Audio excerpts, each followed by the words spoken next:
ករណីវិវាទអង្គការស្រីចន្ទធូនិងភាគីអ្នកជួលកសិដ្ឋាន Momo Farm ឈានដល់យកគ្រឿងចាក់រុញគ្នាពេលនេះរដ្ឋបាលក្រុងអរិយខ្សាត់បានចេញសេចក្តីជូនដំណឹងដល់សាធារណជនជុំវិញនឹងករណីនេះនៅថ្ងៃទី26 ខែមិថុនាឆ្នាំ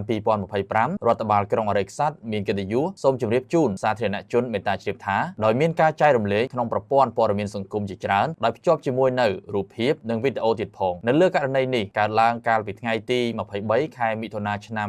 2025 រវាងម្ចាស់ដីឈ្មោះស្រីចន្ទធូនិងភាគីអ្នកជួលកសិដ្ឋាន Momo Farm តំណាងដោយលោកយុនសុផាតស្ថិតនៅក្នុងភូមិអរិយខ្សាត់សង្កាត់អរិយខ្សាត់ក្រុងអរិយខ្សាត់ខេត្តកណ្ដាលនៅថ្ងៃទី25 ខែមិថុនាឆ្នាំ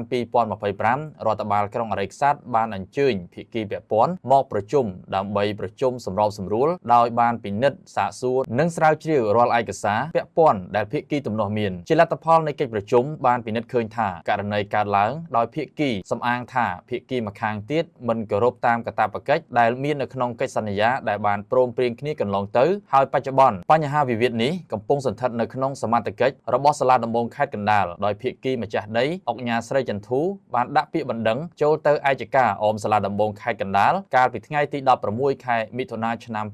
2025 រួចទៅហើយរដ្ឋបាលក្រុងអរិយខ្សាត់បានណែនាំដល់ភាគីទាំងពីរឲ្យបន្តនីតិវិធីតាមប្រព័ន្ធតុលាការនិងរងចាំការសម្រេចចុងក្រោយរបស់តុលាការហើយក្នុងអំឡុងពេលនេះភាគីទាំងពីរមិនត្រូវធ្វើអ្វីទាំងអស់ពាក់ព័ន្ធទៅលើទីតាំងនេះកុំឲ្យមានចំនួនឬឈានដល់ហិង្សាទៀតអាស្រ័យដោយបានជម្រាបជូនខាងលើសូមសាធារណជនមេត្តាជ្រាបជាព័ត៌មានសូមរំលឹកថាមុននឹងឈានដល់ការប៉ះទង្គិចគ្នានៅថ្ងៃទី23គឺភាគីខាង Momo Farm បានដឹកជញ្ជូនសម្ភារៈផ្សេងៗចេញពីទីតាំងជួលមុនកាលកំណត់ក្នុងកុងត្រាដោយក្នុងកុងត្រាកំណត់នៅថ្ងៃទី30 ខែមិថុនាឆ្នាំ 2025 តែខាងភាគី Momo Farm បានដឹកសម្ភារៈចេញហើយភាគីខាងម្ចាស់ដីបានដឹងហើយក៏សុំទៅពិនិត្យសម្ភារៈតែភាគីខាងជួលមិនអនុញ្ញាតឲ្យភាគីខាងម្ចាស់ដីចូលទើបកើតជាវិវាទចំនួននេះកើតឡើង